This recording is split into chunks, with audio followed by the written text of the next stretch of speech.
২১শে ফেব্রুয়ারি আন্তর্জাতিক মাতৃভাষা দিবস উপলক্ষে গাজীপুর সিটি কর্পোরেশনের ৩১ নং ওয়ার্ড বারারুল চৌরাস্তায় বিবাহিত বনাম অবিবাহিত ঐতিহ্যবাহী হাডুডু খেলার আয়োজন করা হয়।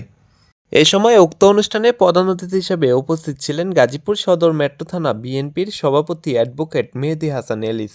তাকে ফুল দিয়ে বরণ করে নেয় ৩১ নং ওয়ার্ড বিএনপির সভাপতি অ্যাডভোকেট কৌশিক আহমেদ। অসংখ্য শহীদ তাদের আত্মহত্যা দিয়ে আমাদের ভাষাকে প্রতিষ্ঠিত করেছিল।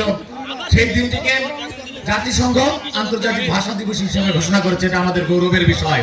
আমরা সামনে নির্বাচন, আমরা সেই নির্বাচনের মাধ্যমে ফ্যাসিস্ট হাসিনা আমাদের যে অধিকার কেড়ে নিয়েছিল ভোটাধিকার, এই আন্দোলনের মাধ্যমে আমরা বিশ্বাস করি সেই ভোটাধিকার মানুষ আবার ফিরে পাবে। সামনের নির্বাচনে এদেশের মানুষ তার পছন্দের প্রার্থীকে ভোট দিতে পারবে, যেই জন্য ছিল আমাদের লড়াই।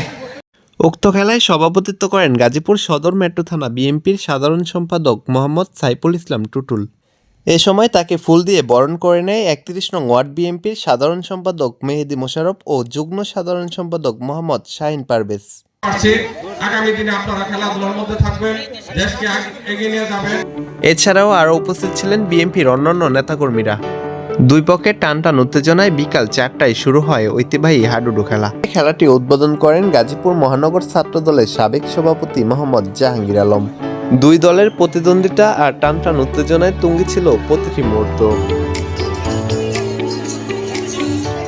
খেলাটি দেখতে ভিড় জমায় আশেপাশের নানান শ্রেণী পেশার মানুষ।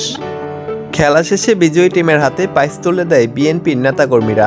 এই ধরনের খেলা প্রতি বছরই আয়োজনের দাবি স্থানীয়দের। জাকারিয়া শিকদার, মাতৃবাংলা নিউজ, গাজীপুর।